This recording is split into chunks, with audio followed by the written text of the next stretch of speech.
Hello everyone. Welcome back to our channel, Canada Immigration. We hope you're doing great.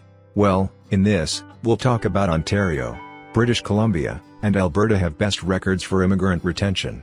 In the vast and diverse landscape of Canadian provinces, Ontario, British Columbia, and Alberta stand out as beacons of success in immigrant retention.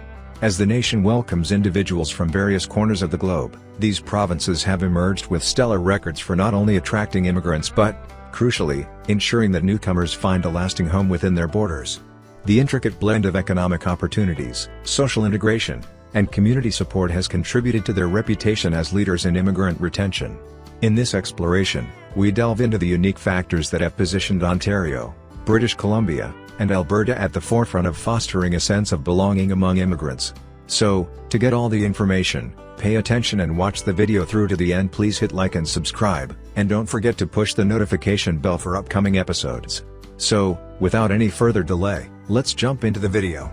Ontario, British Columbia and Alberta did the best job of any of the provinces of hanging on to their immigrants who arrived in Canada from 2012 to 2016, a Statistics Canada report reveals. In its provincial variation in the retention rates of immigrants, 2022 report, released on February 14 this year, the Statistical and Demographic Services Agency says immigrants who settled in those provinces love staying there enough to remain there for at least 5 years. Among immigrants admitted from 2012 to 2016, those who intended to reside in Ontario, British Columbia or Alberta were the most likely to stay in those provinces 5 years after their admission, notes Statistics Canada.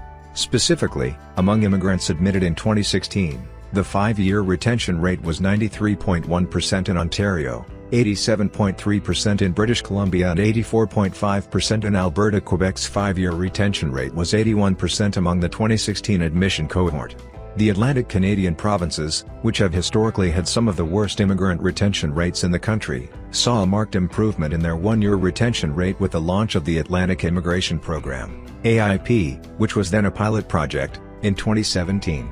The arrival of the COVID-19 pandemic, though, hurt the Atlantic provinces' retention rates even as the public health and travel restrictions greatly reduced the number of new permanent residents coming to Canada in the early days of the pandemic. Overall, the 1-year retention rate for skilled immigrants in the Atlantic provinces for the 2020 admission cohort was higher than the rate prior to the launch of the AIP, notes Statistics Canada.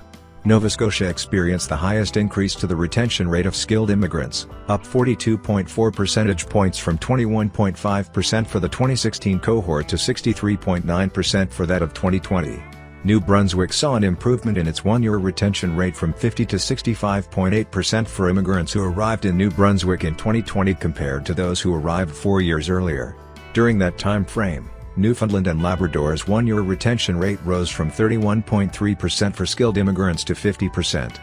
Prince Edward Island retention rate rose from 10 to 40% from 2017 to 2018. With the exception of Prince Edward Island, all of the Atlantic provinces experienced slight declines in retaining skilled immigrants admitted in 2020 compared with the 2019 admission cohort, notes Statistics Canada. Atlantic Canada's 5-year retention rates also improved for immigrants who arrived in 2016.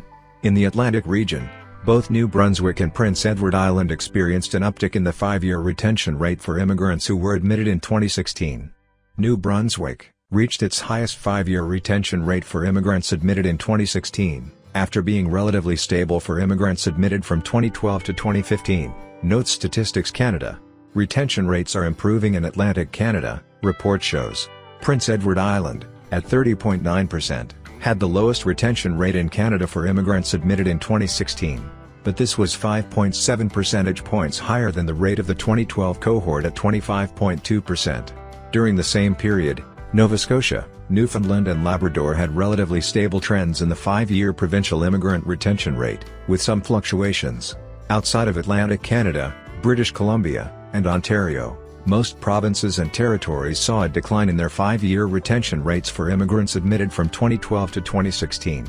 The Prairie provinces of Saskatchewan and Manitoba, along with the territories, experienced the largest drops in the 5-year retention rate of immigrants, notes Statistics Canada. In Saskatchewan, the 5-year retention rate was down by 14.3 percentage points from the 2012 admission cohort of 72.2% to that of 2016 at 57.9%. In Manitoba, the 5-year retention rate fell by 11 percentage points, from 75.1% among immigrants admitted in 2012 to 64.1% for those admitted in 2016.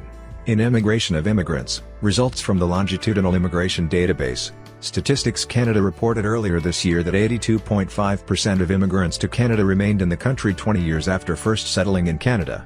Those who did choose to leave Canada after immigrating here did so for a wide variety of reasons, including their job opportunities in Canada, their abilities to communicate in either French or English, their age upon arrival in the country, and what is happening back in their country of origin.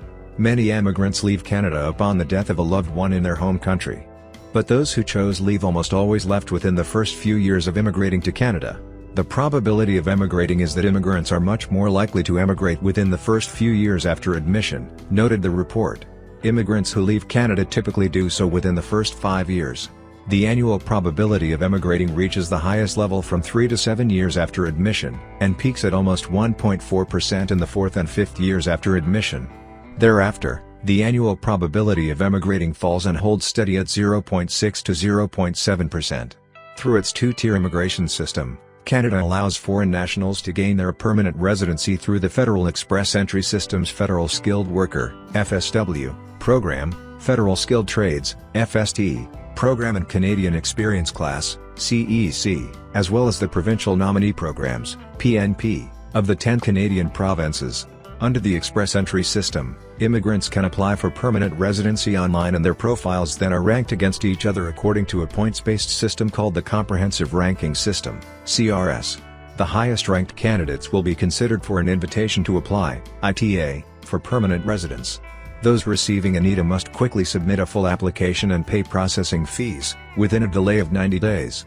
Through a network of PNPs, almost all of Canada's 10 provinces and 3 territories can also nominate skilled worker candidates for admission to Canada when they have the specific skills required by local economies.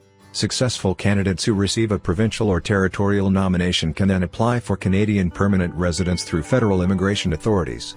In concluding this examination of immigrant retention, it becomes evident that Ontario, British Columbia, and Alberta have not merely welcomed newcomers but have also succeeded in creating environments where immigrants thrive and establish lasting roots.